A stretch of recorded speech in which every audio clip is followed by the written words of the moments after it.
And we're live.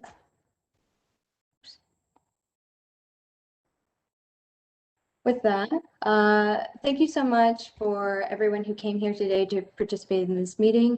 It really means a lot that you're taking the time out of your day to be here with us so that we can talk about what clean and renewable energy looks like for Athens-Clarke County. My name is Maggie Songster, and I serve as the Sustainability Specialist and Researcher with the Athens-Clarke County Unified Government. Also joining us today is Mike Wharton. He's the Director of the Office of Sustainability. He'll be listening in, as well as Andrew Saunders, who serves as the Director of Central Services. We greatly appreciate the time that you're investing in this effort and for taking the time to share your thoughts with us this morning. Other folks you'll see on this call include team members from the South Face Institute and Greenlink Analytics. These partners will introduce themselves shortly, and they'll go into more detail about this planning effort. As I mentioned before, we have some CAB members who are joining us, and I just want to say thank you for taking the time to come and be here. They are members of the community who are helping us in this planning effort by giving us guiding insight as well as perceptions as to what might be best in order to navigate this community towards clean and renewable energy. So John Newland, thank you so much for being here today. We also have some commissioners here as well who made themselves known in the chat earlier, Jesse Houle. So thank you so much for joining us as well. You guys are hard at work making sure that you're here listening in on our clean and renewable effort. So thank you so much. The Community Advisory Board is made up of community members appointed by Mayor Gertz to help inform and advise in the development and implementation of the Clean Energy Plan. We have a vast array of different members from the communities who share their expertise from a variety of perspectives and include representatives from 100% Athens, Action Inc., the Georgia Green Building Council, the Athens Housing Authority, the Athens Area Home Builders Association, Athens Land Trust, and more. We also have ACC staff from multiple departments. You can see the other institutions that were partnered with us on this process on our website. If you so feel the need, we have all the names listed there as well. Moving forward, we're going to take a look at where we are in the 100% clean and renewable process so far. So that's starting with the passage of a 100% clean and renewable energy resolution in 2019 by the Mayor and Commission. ACC Gov has been committed to helping move the community towards a cleaner, healthier energy future. This includes moving government-owned or operated facilities to clean and renewable energy by 2035 and helping the Athens community transition by 2050. But this can't be done by government alone. Your voice, your thoughts, and your active engagement are critical. This effort is going to take each and every one of us, so your voice and participation will not only help shape the plan to come, but is essential if transformation change is to be achieved. Without the help of community members, we cannot effectively be clean and renewable for all without a diverse set of perspectives and experiences that make up the Athens that we all know and love. So a little bit about our office. Created in 2017, the Office of Sustainability brings together social, economic, and ecological resources to foster long-term sustainability. We are involved in strategic and master planning and provide technical information, resources, restoration workdays, and educational events and programs. We also create educational materials and resources, especially for the clean and renewable process. We have a whole segment of our website dedicated to that as well. So if you're interested in learning more, we do have some educational series available for more information. Some of the major areas the office is currently focused on as energy examples include solar and clean fuels, efficiency in buildings and the built environment, fleet transformation, and green infrastructure. Another major focus is ecological resource management, of which we've done habitat restoration, native planting, invasive plant removal. We're also involved and currently have some projects looking in green space and natural area evaluation and acquisition. You might be able to see some of the projects we've done so far, such as around MLK, kind of how we've done native restoration on the parks, or at Sandy Creek, where we have prescribed burns that occur there as well. We also do water conservation, as well as aquatic ecosystems such as flooding, floodplains, looking into trash and pollution. One project in which you can see here on the left is the trash trap that we recently implemented for our office. We're currently conducting research on it to see how much trash is flowing through that area at that point of time and how much is being removed by that system. As for why we're here today, what our goals are is to share ACC's clean energy goals, answer any questions that you might have, and listen as you share your thoughts, ideas, and concerns, because in the end, we want your voices to be heard in this matter. We are here for you today. As we move through the rest of the meeting, please keep these questions in mind. They're intended to help promote discussion, but the most important outcome of today's meeting is that we're able to hear from you. Your voice matters, and what you share now and into the future will help guide the transformation of the community as we move towards a more sustainable and healthier future. And with that, let me turn it over to Megan O'Neill with the South Base Institute and go through the agenda. All right. Thanks so much, Maggie. So my name is Megan O'Neill. I'm with South Base Institute. We're a Georgia-based nonprofit that works to advance clean energy and sustainability at the intersection of the natural and built environments. Today, I'm joined by my colleagues, Bailey Shea and Aaron Gallagher, who you'll be hearing from once we transition into the Q&A portion of this meeting. So we were brought on by Athens-Clarke County to provide support in the development of Athens's clean energy plan efforts, and that's why we're here today and are going to help facilitate this conversation. So next slide, please. Oh, actually, go back. I neglected to outline the agenda on this slide. So what we're going to walk through is spend the first 40 minutes or so of this conversation going through the background of Athens's commitment, why clean energy and why clean energy in Athens, and break down the local landscape. And then we'll spend the final 50 minutes doing Q&A and discussion with y'all, surfacing some of the questions Maggie teased out in the previous slide, and we'll wrap things up. All right, now next slide. Okay, so when we talk about Athens's goal to transition to a clean renewable energy future, there are actually two goals nestled within that. So the first one applies to Athens-Clarke County Unified Government and the properties that it owns and maintains. So those include buildings like City Hall, water reclamation facilities or water treatment plants, any government buildings, and facilities and public safety buildings, so like fire stations, police precincts, and more. And so with regard to those facilities, by the year 2035, Athens-Clarke County plans to obtain 100% of its energy needs from clean and renewable energy sources provided on or for Athens-Clarke County Unified Government properties. And by 2050, Athens plans to decrease the use of third-party renewable energy certificates to not more than 40% of its total energy portfolio. So when I say third-party renewable energy certificates, those are essentially a stopgap measure that can be used to ensure that additional renewable energy is brought onto the grid, but they are essentially a way of offsetting your energy consumption in the meantime while we work to make the Georgia power grid a bit cleaner. So as we get later in the presentation deck, we'll explain a bit more of the complexities around that.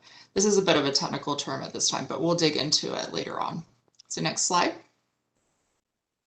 So the second part of the Athens-Clarke County goals apply community-wide. So that's all other buildings that the county is able to regulate. So by the year 2035, Athens-Clarke County plans to obtain 100% of its electricity needs from clean and renewable sources. And by 2050, the commitment is to satisfy all other energy needs with 100% clean renewable energy sources. Next slide. So when we use the term clean energy, what exactly are we talking about? So for the purposes of this commitment that Athens-Clarke County has made, this is the definition from which we're working. I'll go ahead and flag that this definition may change. It includes energy sources that are the applicable clean renewable energy sources of today. Obviously, there are going to be changes of technology in the next couple decades, and so new energy options may become more viable. And this is a long-term plan that will be revisited over the years to ensure that it maintains its relevance.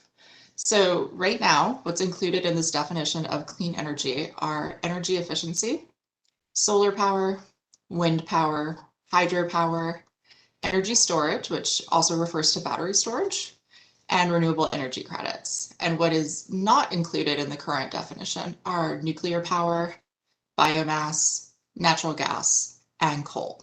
And when we use the word clean, we're referring to sources of energy that do not emit greenhouse gas emissions. Next slide. All right, so how did this commitment come about? It really started as a community movement that was spurred by a local organization called 100% Athens that led a grassroots campaign of discussing environmental issues publicly, really talking about the benefits of a clean energy transition as well as an equitable clean energy transition. The momentum picked up, and eventually this got in front of the commission, who adopted this very ambitious goal a few years ago. Next slide.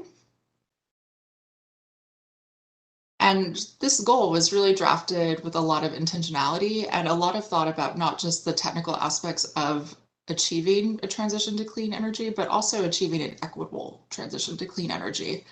So within the legislation itself, here's one excerpt which calls for the efforts will work in a manner to redress historical inequities in our community by prioritizing resources to train and hire people from within marginalized communities to participate in the energy efficiency and renewable energy workforce. Next slide.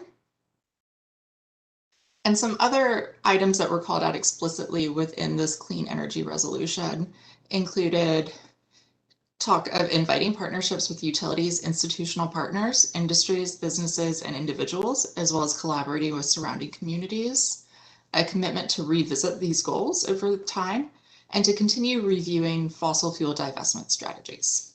So next slide. Now, getting to this road to 100 and where we are today, it started with this adoption of 100% clean renewable energy resolution, which I highlighted a little bit earlier, that set these two goals. And then the county took measures to make it more easy to implement and attain this goal, starting with the SPLOST 2020, which opens up $15.8 million for energy efficiency and renewable energy investments within Athens-Clarke County. Also established was the Community Energy Fund, which will use county revenue from utilities to help fund local clean energy projects in the community. And then planning efforts got underway for this transition, which included things like bringing the South-facing Greenlink team on board to help support planning, as well as convening the Community Advisory Board that Maggie identified earlier. Next slide. And in terms of our timeline and look ahead, what we've covered in the year so far, where we started off with a series of stakeholder charrettes, where we engaged in subject matter specific conversations around the clean energy economy, energy inequity, and the intersection of the natural and built environments. We've spent the past few months conducting interviews with business and community organizations, as well as executing public town halls like the one we're having today. And then in the months to come, we'll start putting pen to paper in drafting the Clean Energy Plan, and we'll continue to review it with the Community Advisory Board, ultimately with the target deadline of November for publication of the plan itself. Next slide.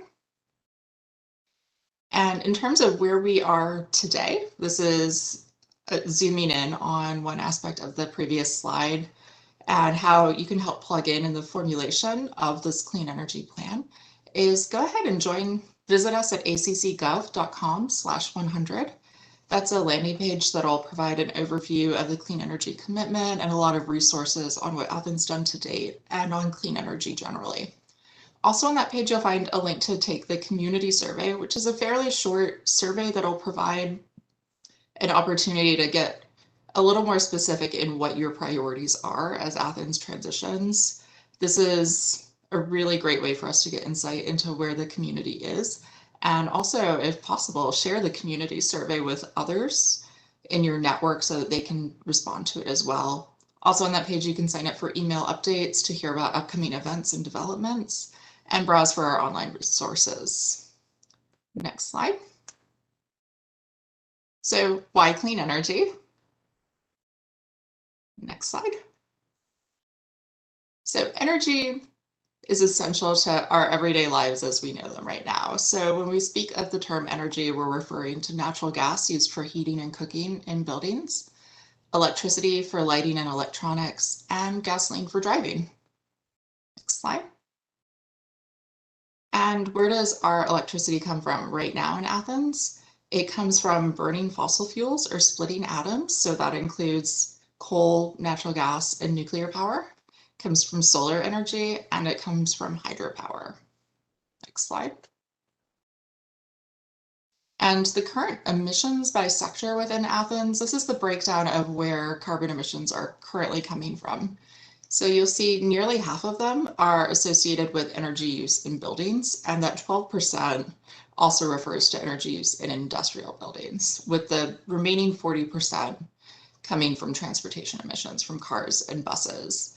And the goal that's been set is designed to target all three of these chunks, with the 48% and the 12% falling within this 2035 goal of transitioning to 100% clean electricity. And then the 40% transportation goal folding into this 2050 overall commitment to transition away from all non-clean sources of energy, including for transportation. So next slide.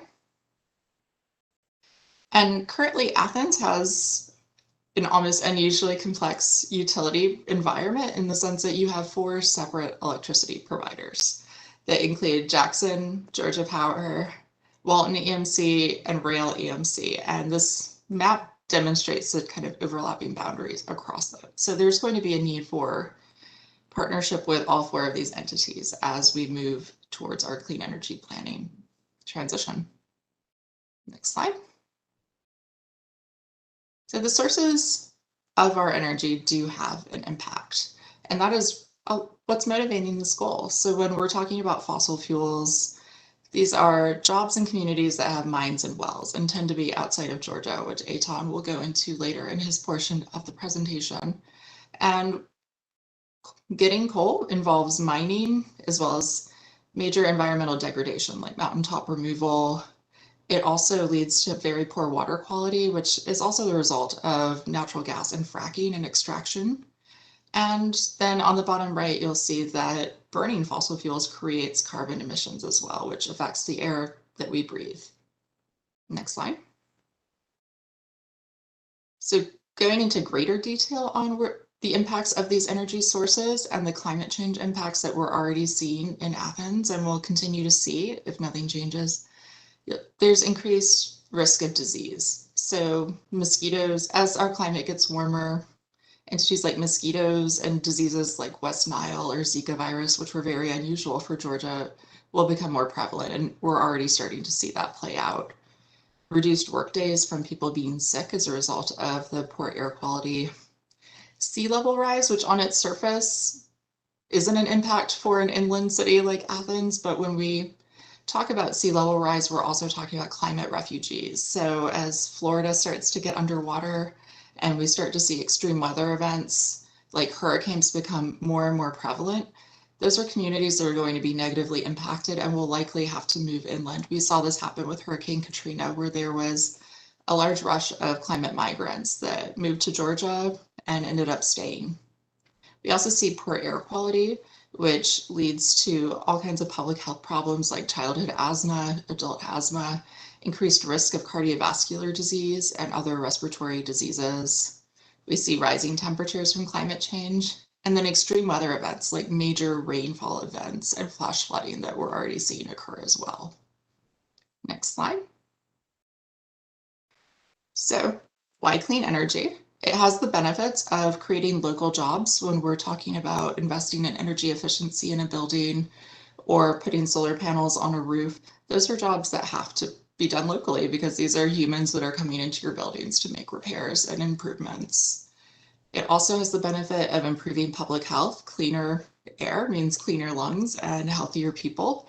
And this also results in improved indoor air quality and occupant health through a lot of these energy efficiency measures that can help reduce rates of mold and other poor air quality issues within a home. We're also talking about the opportunity for improved buildings and housing for owners and renters, which can also extend to lower operation and maintenance costs as buildings become more efficient. Next slide. So this is a breakdown. On the left, you'll see the projections for what our energy source mix will be if no current plans change.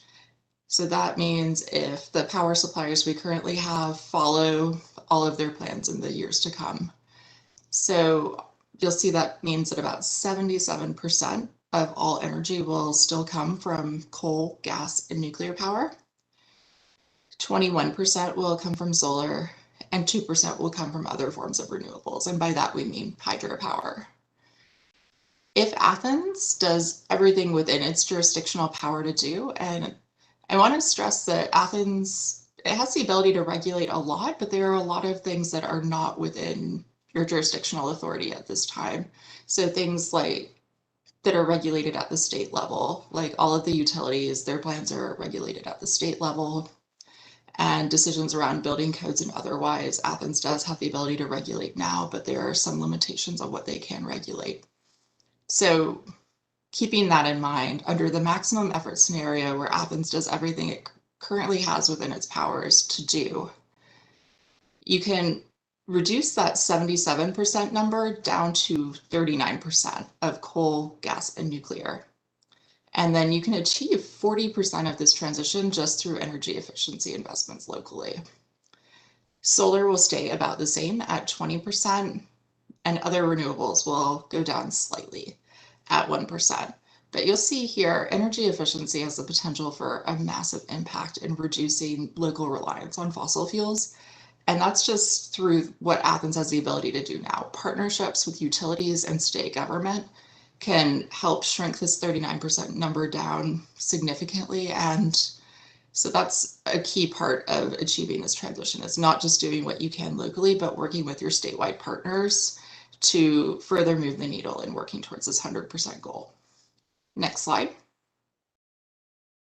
All right, and so what is the clean energy environment in Athens? With that, I'll hand things over to our partner, Eitan Gummerman, who is with Greenlink Analytics, which is a South-based partner in helping support the county in developing this plan. Eitan?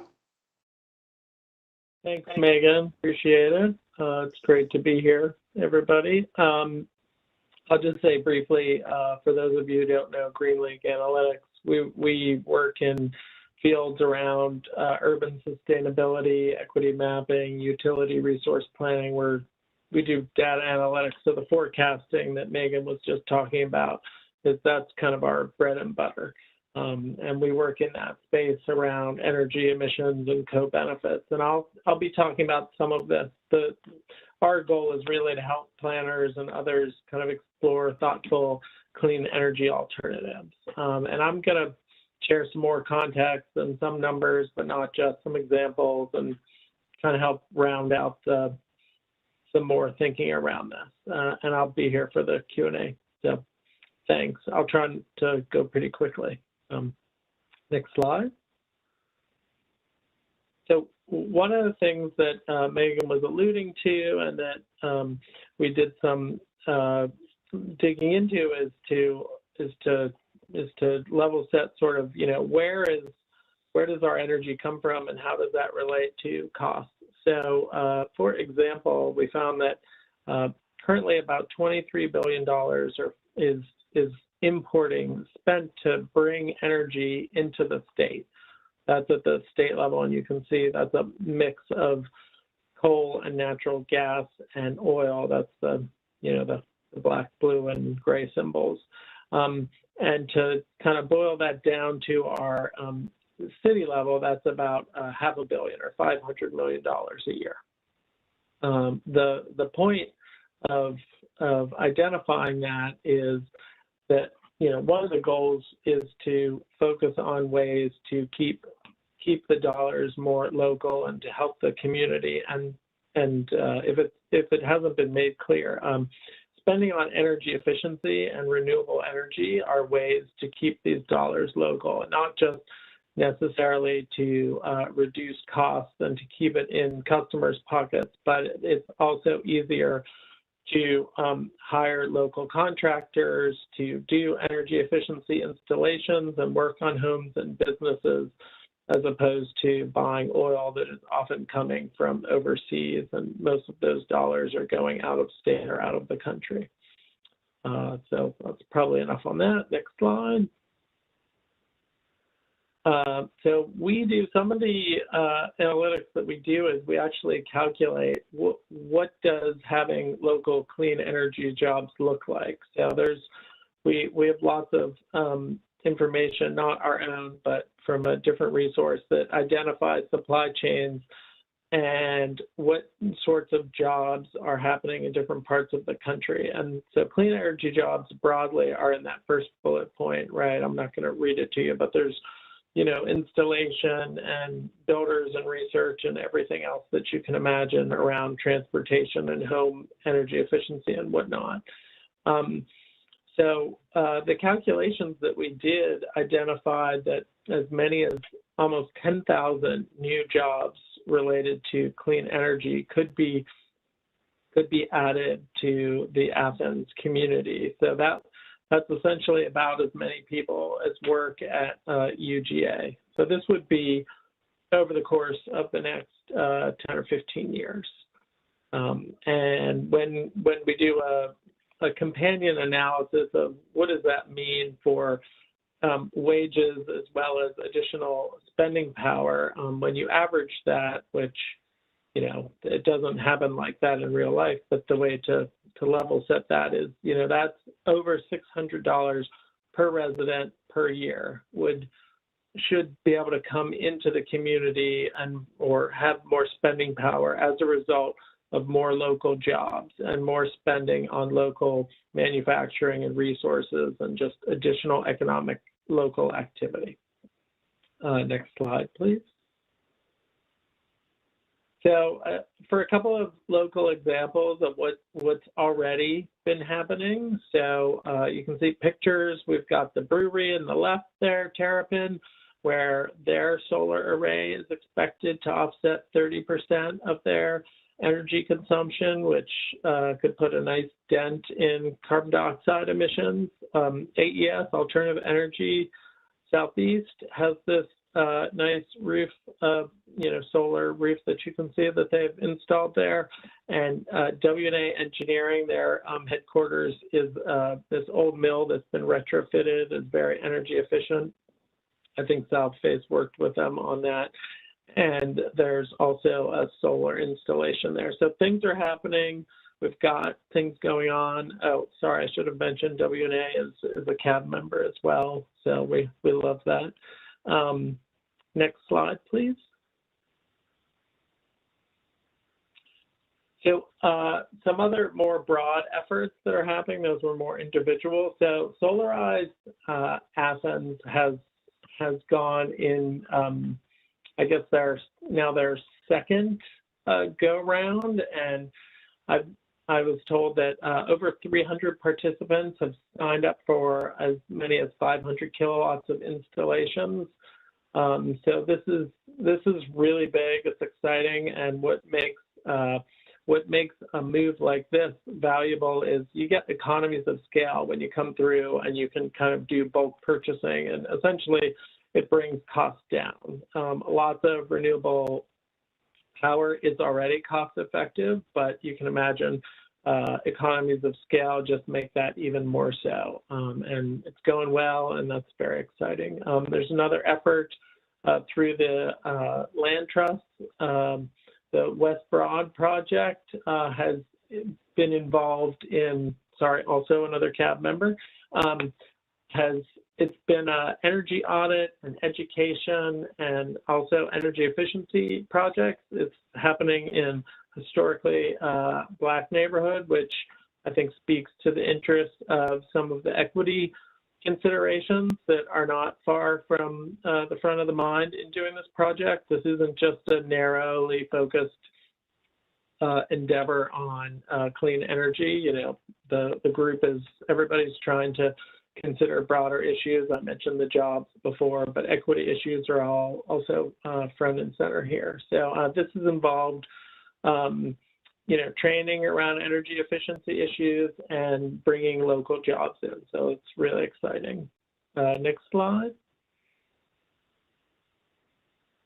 So the next thing I'm gonna slightly shift gears. I mentioned I'm going to talk about co-benefits. So now I'm switching to health outcomes. So the thinking is illustrated in these arrows, right? More energy efficiency in buildings should reduce local pollution, leading to healthier air, which, why do we like that? It's because people are impacted by unhealthy air. So some of the benefits that we've calculated are that public health savings could reach as much as a little over $300 million.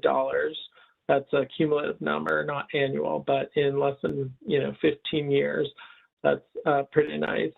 These energy efficiency moves also often are reported to improve comfort in homes, as well as they can be safer, and the health benefit I mentioned. There was a report put out by the Wellbeing Project that 9% of the population reported mold locally in the county, and these households, this I guess shouldn't be a surprise, but they're more likely to also be reporting asthma in their family members.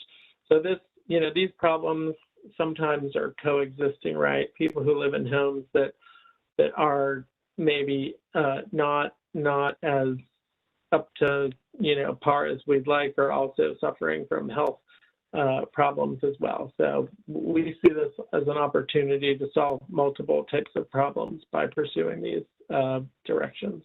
Next slide. Thanks. So I briefly mentioned the interest in centering equity in this energy, the 100% plan. To be clear, the visual around equality and equity is trying to show the difference between the terms, right? Equality, everyone getting the same thing whether they want it or not, versus everyone getting the same type of thing that they need for maybe to get them around, right? So different size bikes for different size people. Ultimately, they're different things, and we're trying to explain that nuance. But what we've identified is that there's an importance in looking at historically how have things gone, and how can we be, how can we design these programs going forward? So that was part of the consideration. How do we make sure that the distributions of benefits as well as costs work for our community and seem fair? And, we do these events with stakeholders to get feedback, but also to explain, what the thinking that has gone into this. And the reason I mention energy equity is the next slide. We're going to tell you about how we try and measure this. It's through a term called energy burden. So you can go to the next slide. So one of the goals is to reduce energy burden. And the way we define energy burden and why we use this as a metric is it's how much, or the percent of yearly income that a resident or a household pays to procure the electricity and gas services. So what their electric and gas bills divided by their income. Nationally, it's it's a little over 3%, 3.5%, 4% is pretty normal.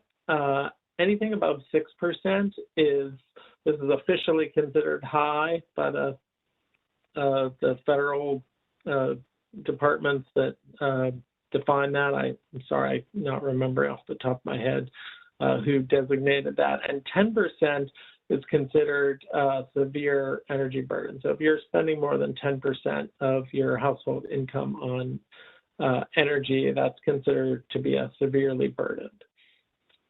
When we analyze national data, we find that Georgia as a state, has a median energy burden of 5%. So as a state, we're on the high side.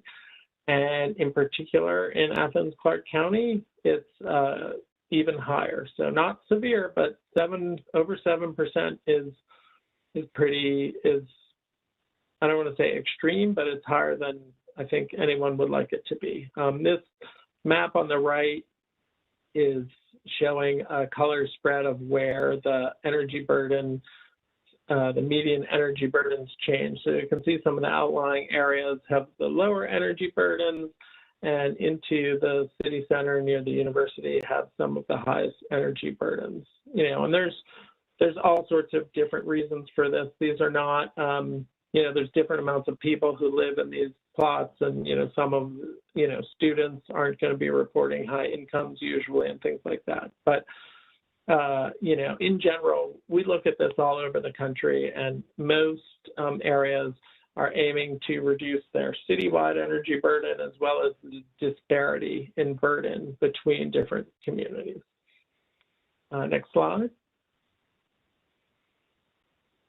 Thanks. So one other thing that I'll say that kind of in parallel with energy burden, I'm not going to talk about the slide on the right. I know we need to keep moving on, and we can talk about it later if someone has a question. But over 30% of Americans have reported that they've gone without food or a prescription in order to pay their energy bills, or sorry, to pay a bill. So this is something where, you know, people who have limited means have real trade-offs to make. So this is not just kind of oh, by the way type of metric. This is like a real thing that people are thinking about all the time. And it's one of the reasons that we think it's a really important metric. You can imagine that since COVID started, this has only exacerbated things. And the number one reason that people take out short-term loans is to pay utility bills. So I think I've got one or two more slides. Is that right? Yeah, last slide. So what I was going to try and wrap up in, and, you know, we're really interested in hearing all of your feedback, is essentially, you know, there are, at least in terms of, you know, thinking about how to reduce energy burden, improving energy efficiency, you know, there's three ways that people have started or you can get to eventually. There's easy, low-cost measures. There's utility incentives that are often cost sharing.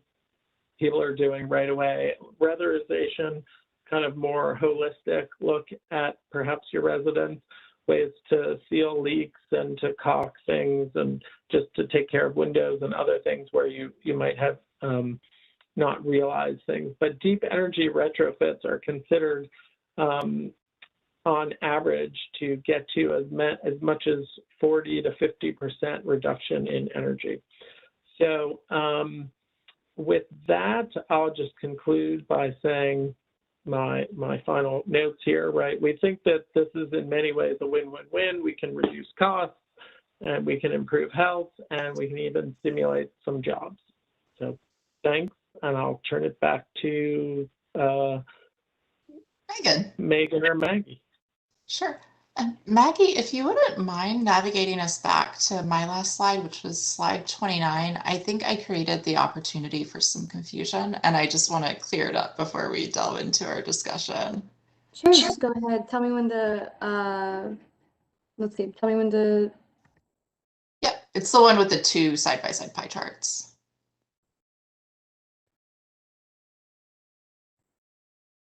All right, so I just want to add on one thought that I neglected to mention, which is on this right side slide where we're talking about the 39% that I said Athens can't necessarily change. I want to say they can still address that 39% of energy sources through the purchase of renewable energy credits, which is a last resort, but certainly a measure that Athens has the ability to take. And when I talk about renewable energy credits, which I didn't end up defining and need to right now, is we're talking about, a good analogy is, if you remember from history class, the Catholic Church used to have these things called indulgences, which was one of the triggers of the Protestant Reformation, because essentially you could pay a fee to offset your sin at the time. And that's a little bit of what's happening here where you have the ability to pay energy providers in other parts of the state or parts of the country to add more renewable energy onto the grid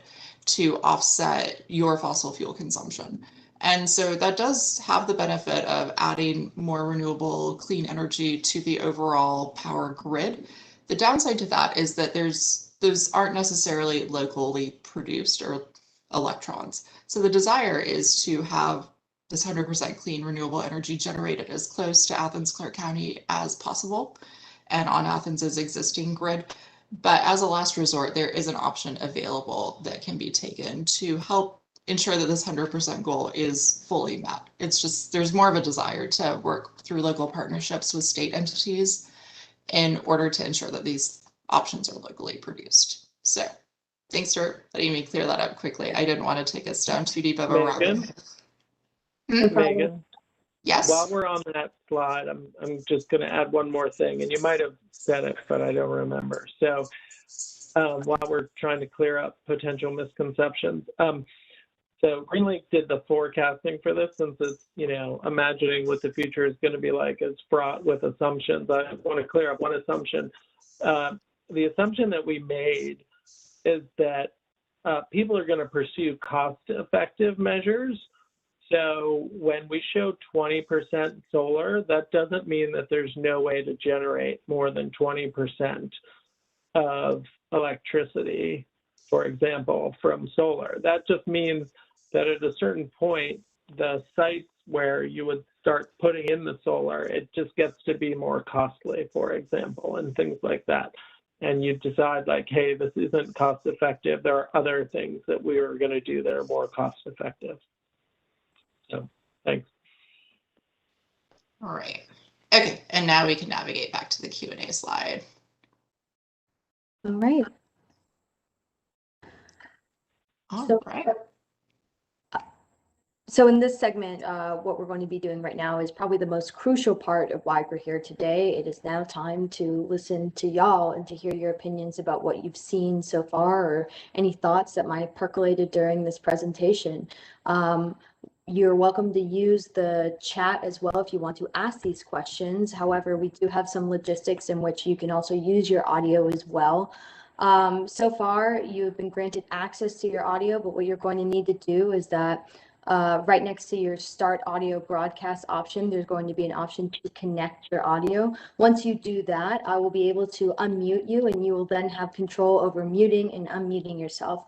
I understand that is a little bit more complicated than Zoom, but so if you have any questions or if you need any troubleshooting, please do not hesitate to reach out to me or any of the other staff in the chat, and we can try and help you out with that.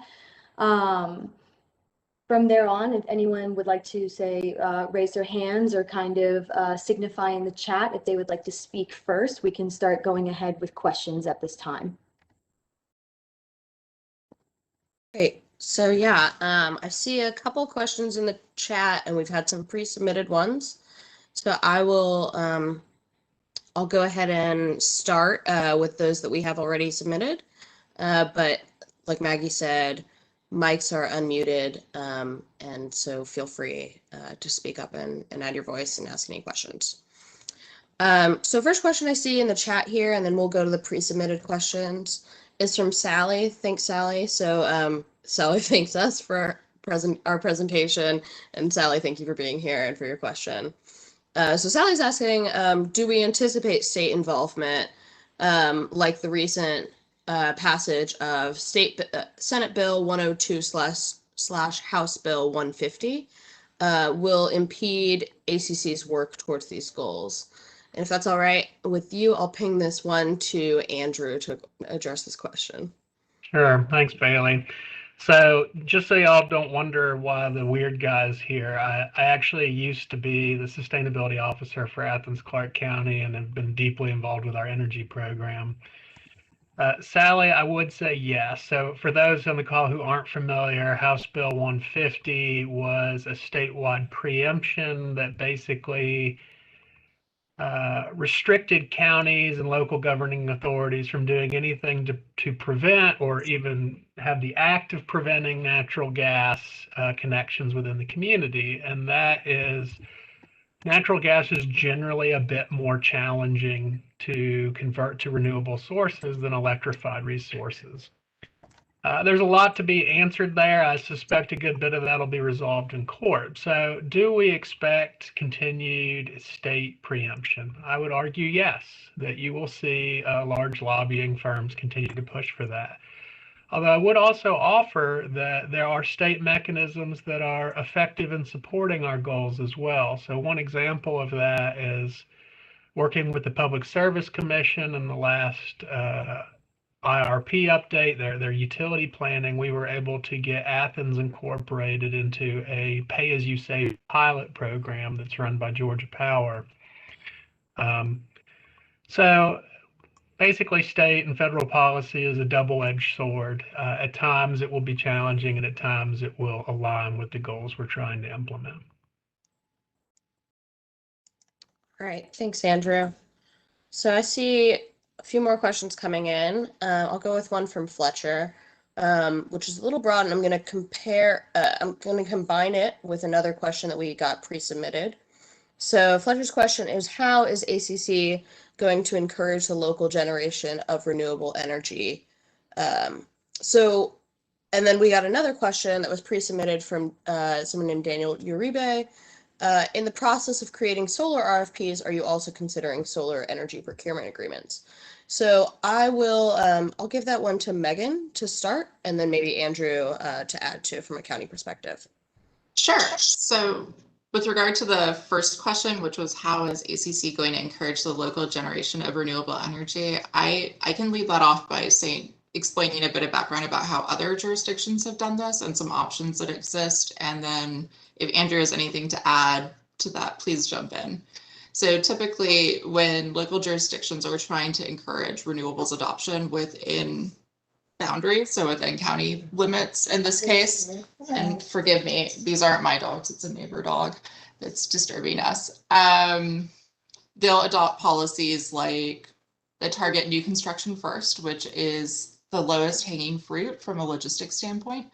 So things like a solar readiness ordinance, which might require that all new buildings that are built have the roof designed in such a way that it's very easy to put solar panels on top of it. So that could include electrical hookup or even just ensuring there's sufficient space on the roof. So again, I'm just saying this is a tactic that jurisdictions often use. I'm not necessarily saying this is the plan for Athens because there isn't a plan just yet. Other options that can be pursued would be opening up access to financing to make it more cost effective for residents to invest in things like solar and energy efficiency. And those can be done potentially through partnerships with utilities and encourage helping them see that their customer base has a demand for these types of options.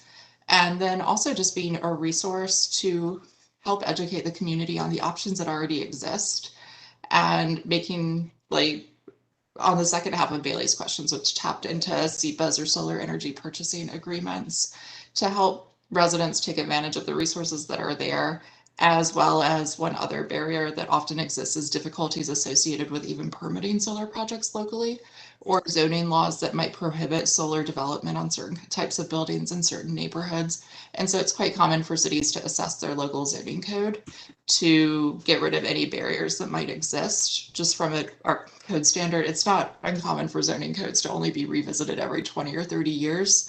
So it's often there's some outdated provisions that can be corrected moderately easily if you take a deep dive into the code. And also just making it easier through your permitting process for construction projects for solar installers to do what they need to do, because that can also be a connoted logistical barrier that exists. So I'll add two things to that. When it comes to expanding implementation into the community, Athens has already adopted a policy for the Community Energy Fund where it redirects revenues from utility franchise fees to support energy efficiency and renewable energy deployment in the business community and our low-income communities. And so that will end up being a financial tool that can be put on the table. Additionally, to kind of get into that second part of the question, I think there's a question about solar energy procurement agreements, which is basically I would pay you, or you would you would pay, or you would pay to put solar on my property, and then I would pay you for the services rendered by that. And Athens-Clarke County is actively exploring those. So there's been cities in Georgia that have already used that tool, one being City of Atlanta, Macon, and so on. More than likely, the first solicitation for a solar energy procurement agreement will come on behalf of the Classic Center. We're actually in discussions right now about seeing if they can get some private investment in solar through that mechanism. Awesome. Thank you, guys. So we've gotten a lot more questions in, and I'm going to try to go through them in the order that we've got them, but not sure if I'll get it completely right. So give me 1 second here. So this question is from Jesse again. How much is hydropower part of the plan to expand our capacity for local renewable energy production? Why that amount and why not more or less? So with that, I'm going to give that one to Eitan, and then Andrew, I'd welcome you adding anything from a more local perspective. Thanks, Jesse. My understanding is the utilities on occasion are planning to uprate, which means to increase the capacity of existing hydro, and we incorporate that into our analysis and forecasting, but that's pretty small. And in terms of new hydro facilities, dams are not that popular. And there's also other environmental considerations, which I imagine Maggie or Andrew might talk about. So the majority of renewable energy, local and otherwise, these days is really solar, wind in some areas, battery backup to help at times when those resources are not out there. And that doesn't mean, I don't mean to say those are the main resources. Hydropower is huge in this country, but I'm talking about new renewable resources, and new ones from a cost perspective, the ones that I mentioned are the predominant ones. Yeah, and so I would add, kind of building on that, the one is cost competitiveness for new energy, is that you're finding that the land acquisition, permitting, and construction of hydropower is not as cost competitive, say, as with wind or solar or storage projects. Secondly is the additional environmental impact. And so I think it's important to recognize that all energy sources, including the renewable ones we've listed today, have an environmental impact. The question is, how do we minimize that, and how do we focus on impacts that don't contribute as substantially to climate change? And with dams, certainly you have a substantial interruption of ecological processes. Even in Athens, the idea, I mean, Athens, most people don't know, has two dams, two operating hydropower dams on the local rivers. To add another one is a very substantial amount of permitting, and really just kind of reaches that point of not being feasible. Mm-hmm. Thanks, guys. So I have another question here. Let's see. I know that many local manufacturers have goals to purchase more green energy or reach carbon neutrality, and I can see where this is going to lead to competition among the manufacturers and with ACCUG. Do you see an effort to coordinate those many players? Andrew, can I give that one to you? Yes, the answer is yes. And there actually already has been a step to coordinate some of those players. So for example, in the last Solarize campaign, there were commercial installations along with residential, and Athens-Clarke County was actually a participant in that. So instead of competing for the same those resources, they were able to use bulk buying power to make it a little bit cheaper for everybody.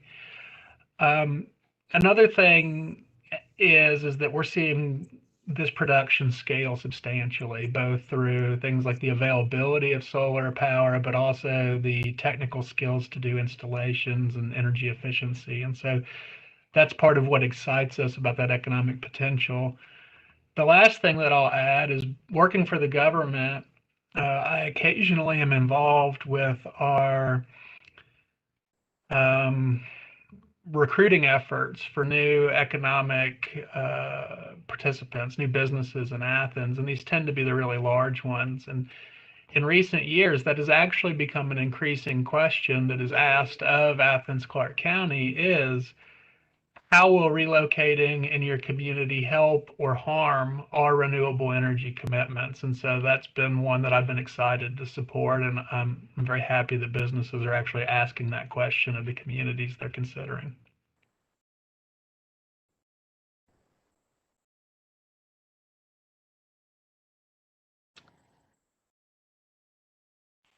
Bailey, I believe you're muted. Thanks, guys. Sorry about that.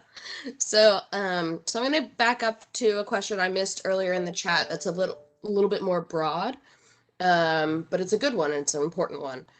This is from Sally. I'm surprised how many people are still pretty unconcerned about climate change. Is there an educational component to the work of this office? So with that, I know that's kind of a big question, but I'll turn that to Andrew and maybe Maggie if you want to chime in about y'all's educational components, because a big part of this plan around clean energy is educating the community about the impacts of climate change. Yeah, not only, so yes, there is an educational component to the sustainability office, albeit with fairly limited resources at this point. But there are other Athens-Clarke County and non-governmental partners that are also happening to working to champion that message. So we have our water conservation office and our recycling folks and so on. I would say that not only is climate change an initiative that requires education, but energy itself and the way that we buy and use energy in our lives through our vehicles and our facilities is really complicated and not easy to always sort out. And there's a lot of misinformation in that space. And so we anticipate through the plan a sustained need to provide education. And in fact, that even happened internally as we were working with our advisory board, as we had to kind of do some Energy 101, 201 level stuff, just so we could understand a little bit about, well, here's how the Georgia grid works, and here's how the markets work, and here's what the policy is. Mm-hmm. And so to chime in on that as well, as we've been engaging with other stakeholders, what we found is that a lot of entities within Athens-Clarke County, community members and businesses, their first question is, well, what can we do? Like, what's available and what's the options for us? And so we've had to kind of like dial it back a little bit and realize that there's going to be a need for a huge educational push when we start developing and implementing this plan. A lot of the technology is kind of unknown about in the community, especially when it comes to low-income housing as well. A lot of homeowners don't know what resources might be available to them through grants that might be offered through Georgia Power, or what kind of renewable technology might be available for their homes, or what even nonprofits are out there that they could speak to about more of this information. Even something as simple as changing out a light bulb, like that's going to be needed in the community to talk about more. So we definitely recognize that there is a huge need for an educational push moving forward, especially because once we have that ground of information established, we can therefore bring everyone to the table equally, and basically that's going to be our ground zero. That's great. Thank you, guys. And I'll use this opportunity to plug visiting accgov.com /100. On that site, Maggie and the team have done a great job compiling a ton of information from the basics of climate change to how it's going to impact the community from an equity in economy and environmental standpoint.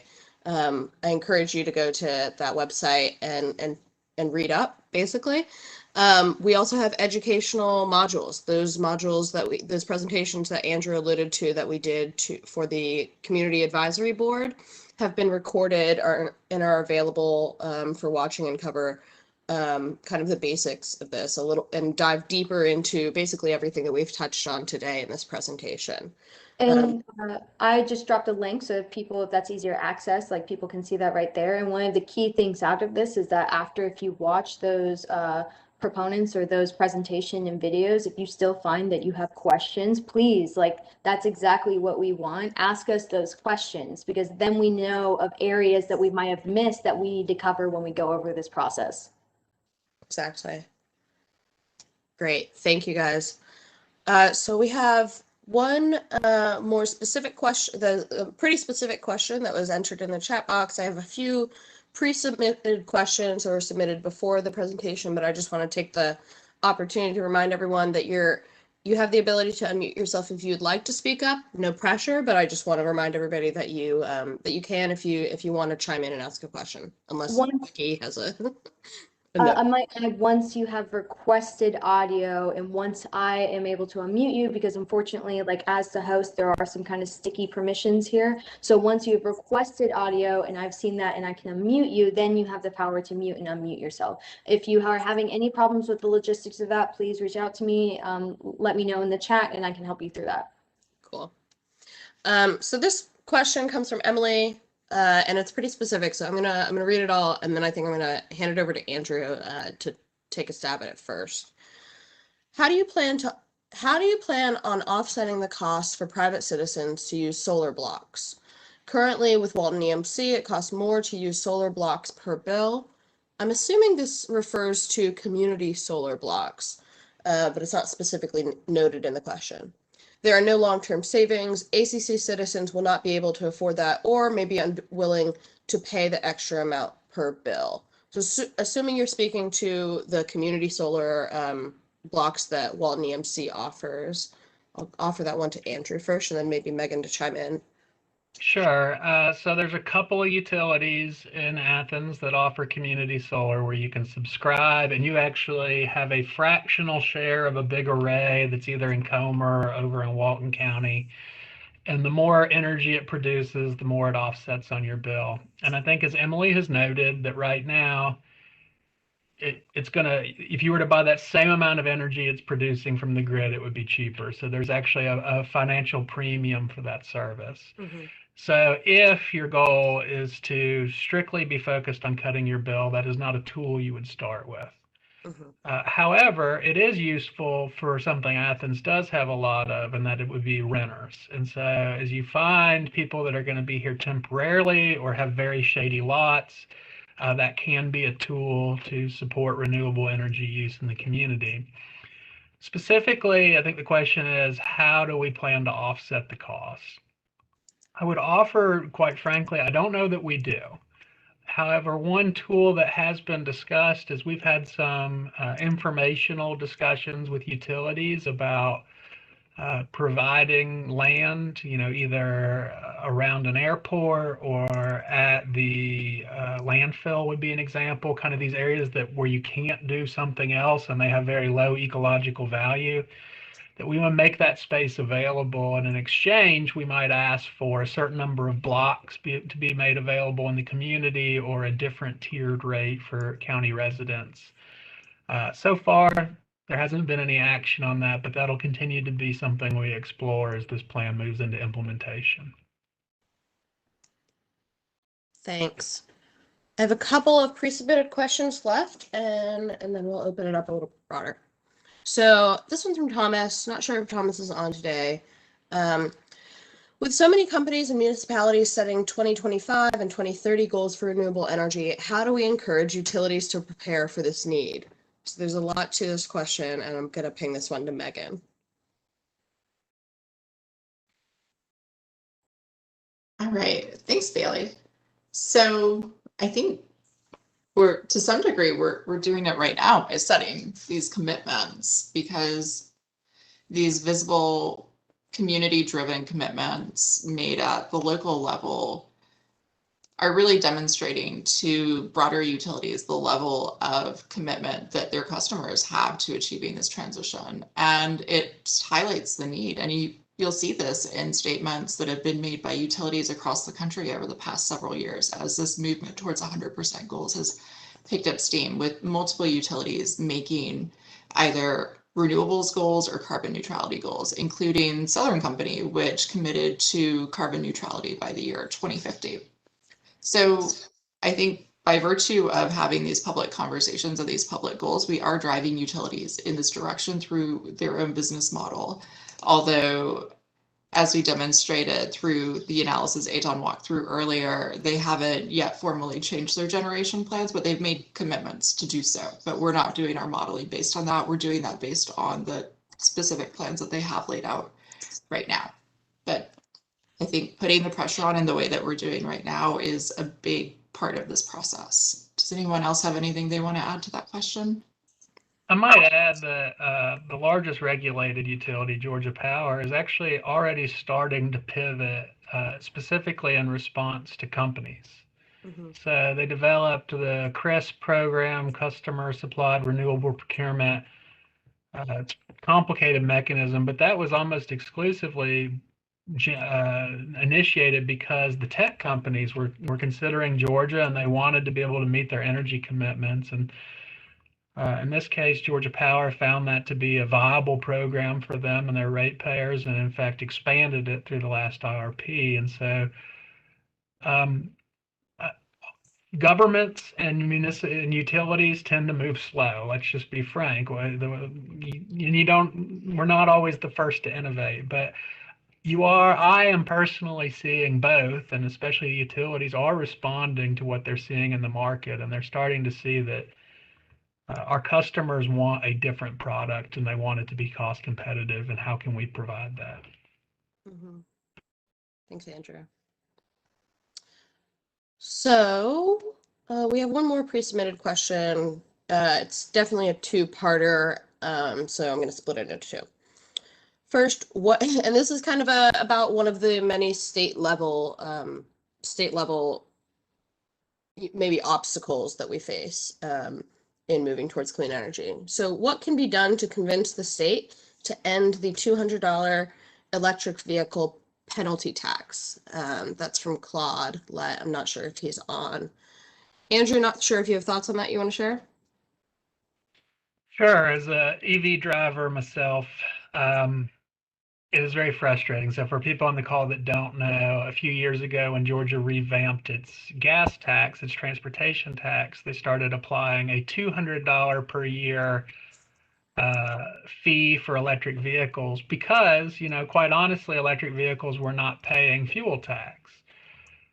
My biggest problem with this is if you run that math compared to, let's say, what a comparable car like a Prius pays in fuel tax, it's 3 to 4 times the amount of tax the average internal combustion car is paying of comparable size. And so it is penalizing, and it has actually been identified by folks like VW for why they have not made investments in Georgia and in our electric vehicle. They view Georgia as an EV hostile state. So ultimately, that is going to require state level lobbying. That change cannot be made exclusively at the local level. And I think that, again, they're going to, not only are they going to need to know that customers want it, but they're going to need to know that voters won't stand for it. Thanks. And then the second part to this question. Sorry, Bailey, I was just going to mention, I'm aware that, some of at the legislature, they introduce bills all the time about incentives, bringing back the incentives for EVs, getting rid of that tax. I mean, this is something that isn't just kind of locked in. So I think if this is something that interests, I can't remember who asked the question, but there are others who are working on these things. And so there's room for, bringing to bear wider groups and individuals who are interested to help, amplify those messages. I mean, the reason I know this is Greenlink did an analysis on, what would getting rid of the tax or what would more incentives likely mean, and it was kind of a real mathy, like, if the total cost of ownership of an EV was reduced because of that, how much would you expect more people to buy? So elasticities and all that stuff. But people are every session, as far as I can tell, there's someone who's interested in this. So. Yeah, thanks, Aton. So there's another question here. Is there a way I can have an energy efficiency audit done on my home by someone who's not a salesperson, a county inspector of some kind? Andrew, from the county perspective, do you have anything to add there?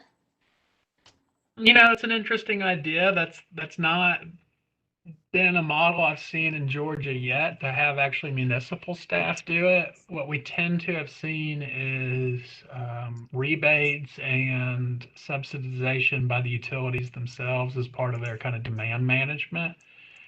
I think it's worth a discussion, quite honestly. But what I would say is, if you're worried about it, right now that is a service that can be paid for, and in many cases be rebated back through your local utility provider. So, for example, I'm a Jackson EMC customer, and I was able to get an audit by somebody who had nothing to sell me. I think I paid $400, and then I actually got that credit back on my bill. So, and there is also, I want to put in a plug, there's a business in town, I won't use them by name, but there is a third-party auditor in town that's all they do. But I think that's something that certainly the CAB should continue to chew on as we develop this plan, is to look at what is the barrier to getting the information that's needed to make these efficiency decisions, and is there a role needed to facilitate that a bit more. Thanks. All right, so that is all the questions that we have gotten in the chat and pre-submitted. I can pivot us to some kind of questions that we have for you guys to get feedback, but I'll give us a couple seconds here in case anybody did want to unmute themselves in a no pressure sort of way. And with that, maybe let's pivot to the next slide. 1 second. I noticed that both Claude and Jesse as well and Thomas were connected to the audio, and so I just want to make sure we haven't missed any questions from y'all that y'all would like to speak. Please let me know in the chat and I can unmute you.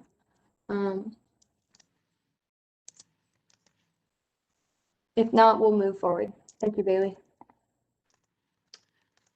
Cool. So we have some questions for you guys. For those of you who are able to speak up or add your thoughts into the chat box. Part of this is we've gotten really valuable feedback through the Q&A that we've had so far, but part of this presentation today is to ask you about your priorities, your concerns, and your vision for opportunities with this plan. So I'm going to ask some questions. There might be a couple Bueller moments. Feel free to use the chat to add in your answers, and we just want to open it up in case there's any additional feedback that you can share. And as I mentioned that, I'll go ahead and say that there will be a post-event survey that will pop up after this, where you can share your thoughts, and if you haven't, if they percolate later. There's also a survey on accgov.com/100 that we encourage you to use to share your thoughts with us. So there's plenty of opportunities for input, but this is just one of many. So with that, after what you have all seen and learned today and your experiences to date with clean energy, what would you like to see prioritized in this clean and renewable energy action plan? I'm going to go question by question, but if you see one that interests you, go ahead and speak up. So Jesse messaged me privately, and I'm going to unmute him because he had a question. Hey, sorry, I think my chat questions are going through weirdly. I'm actually curious, and this does kind of relate to what I guess I'd like to see. I'd like to see jobs for the people who already live here that pay well. And so I was hoping that y'all could elaborate a bit on that 10,000 job creation figure, specifically thinking in terms of like who's getting those jobs and what they're actually doing, like, manual labor versus things that require a high level of expertise. And then are these jobs that stick around for a long time, or are they kind of like temporary, here for a year and gone? Sure. I presume that's directed to me. So we could go back to that slide if you want.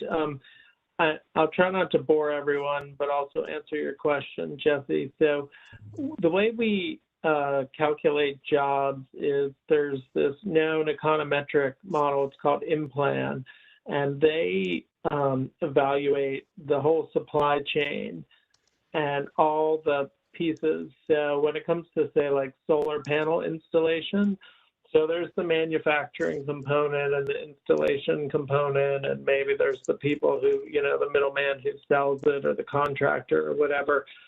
And it goes to the level of geospatial resolution too, right? So are those manufacturing jobs or installation jobs actually available locally? And they have data localized to Athens. So when we are counting these jobs, these aren't all the jobs that are created associated with the purchase and installation of, say, solar panels. These are the ones that are within the community. So we are already, I think that was part of your question, we're already identifying jobs that are local. In terms of how well paying they are, I mean, it's the range of jobs, you know, that, I mean, some of them are related to, you know, fancier jobs, and some of them are going to be, you know, whatever, contractors and installation people who are doing that kind of work are getting paid. Those are not low-paying jobs. I'm probably not the right person to ask, though, if they're really well-paying jobs, or even to ask you what you mean by that. In terms of how long the jobs last, so the analysis counts job years, which is a confusing term to people, but suffice to say that a job year is a full-time job for 12 months, or 2 half-time jobs, or whatever amalgamation of jobs you would consider. And we count 4 job years as one job. So we're saying a job lasts on average for 4 years. So this isn't like one job that lasted for 10 years and 100 jobs that only last for a week, if that's what you're concerned about. So we've tried to normalize that. I think there was one other part of your question that I've forgotten. I think that more or less covered it. I don't want to take up too awful much time with it because I know we want time to hear from others, but that was very helpful. Thank you. If it's okay, let me add in 2 points rather quickly. The first is, I think sometimes people overlook that there's already clean energy jobs being created in this community. We of course have the insulation manufacturer within Athens-Clarke County borders itself, and we have the steel manufacturer out off of 441 does solar racking. But then there's a very large battery plant that's come to Jackson County, and the reality is they will capture our workforce. They will need workers from Clarke County and elsewhere. Mm-hmm. And so those are examples of some of those jobs. And in general, those manufacturing jobs tend to pay a living wage. Additionally, when you think about the different types of jobs, so you have those, but you also have the people that are out putting in the solar panels or dealing with the insulation or so on. Those are more on the skilled labor side of things, even if you don't always enter at a skilled position. You know, the person that's carrying the materials still is viewed as a on the process to become a skilled laborer. And I'll tell you, from someone whose department has to hire from that pool, they make good money, and they tend to not look at Athens-Clarke County as a first stop. So it is very unusual for somebody in the construction trades to make less than the MIT living wage for a single individual in Athens. Typically, those would be very like one-off jobs within the industry. Thanks, guys.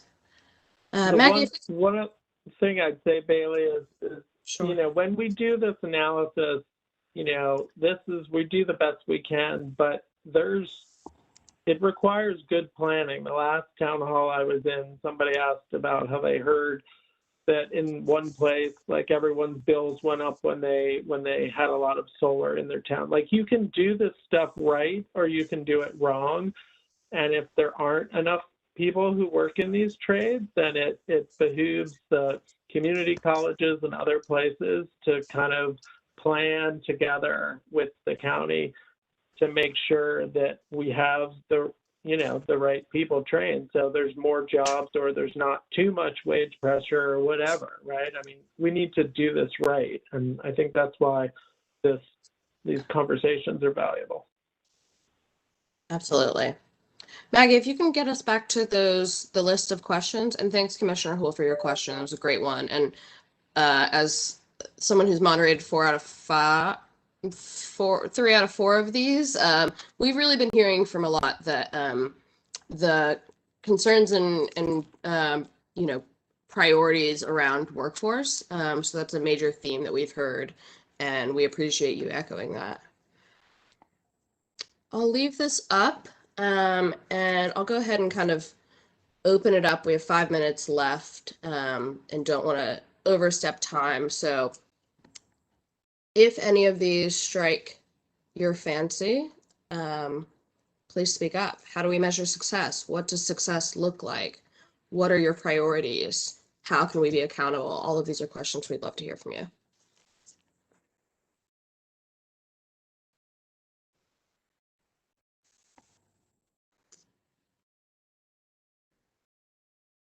And I'll give it 1 minute, and then I have a question in the chat that I think Andrew was perfectly suited to answer.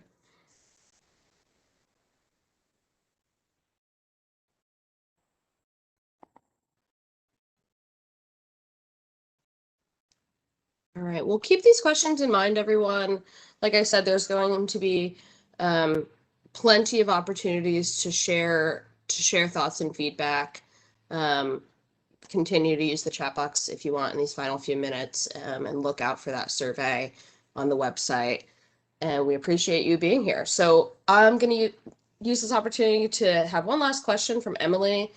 Has any thought been put into burning trash to produce energy? I know Sweden is a country that is currently doing so. About 1% of their trash end up in landfills. Interesting question. I'm going to pivot that one to Andrew, and then after that, I'll let Maggie wrap us up. So within the context of the renewable energy plan, no, trash burning is not being considered for the transition. Biomass is another commonly kind of hybrid of that, where they're burning organic waste. There actually is a biomass plant over in Madison County and in Franklin County. And even that is not being considered in the plan, because at this point, those answers are not fully known about what the impacts are and how sustainable that can be with the way they're managed. That could be revisited in the future as technologies change. What is being considered, and there's actually, so here's a weird one for you, landfill gas. So when you take that same trash and landfill it and it decomposes, we do capture that gas, the methane in Athens, and we burn the gas and we convert energy from that. And so I guess if you want to count a very, very, very slow decomposition of that trash, then yes, but as far as firing up an incinerator, no. Thanks. And thanks for that last question, Emily. Great one to wrap us up on. I'm going to turn it over to, I believe, Maggie for our next slide to wrap us up with next steps. Maybe the next slide after this. Go ahead. Thanks, everyone. Thank you, everyone, again, for being here and taking time out of your day to engage with us. Every voice we hear from y'all is another piece to the path of making sure Athens has a dynamic and comprehensive plan to achieve 100% clean and renewable energy for all. I'm not exaggerating when I say that it is essential that we hear from you, and the questions today are going to help us look at the plan in a more comprehensive way. If you have any more questions, we've noticed that some people have still been kind of like entering questions into the chat, and we love this. But unfortunately, there's only a certain limit of time in which we can have this meeting. Please feel free and use that momentum to continue to email and engage with us. You can reach out to our office at os.intern@accgov.com. We also have a survey available, which we posted about earlier, that's on our website that you can take, or you can send them on your peers so that they may answer it as well if they don't have time for the meetings. We have one more meeting coming up. It's going to be on May the 6th. It's going to be at 6:30 p.m. You can check in with us through our Facebook page and see when we're having more events, or on our website itself. On the website, in order to see like when that date is. You can also subscribe to our newsletter as well to keep up with information.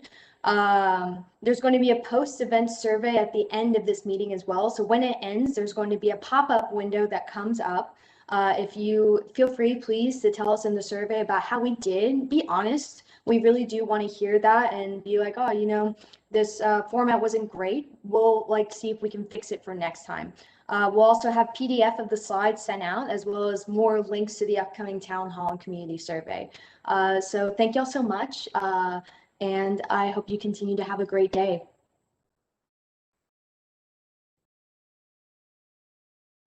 Thanks, everyone. Thank you all. Yeah. Bye.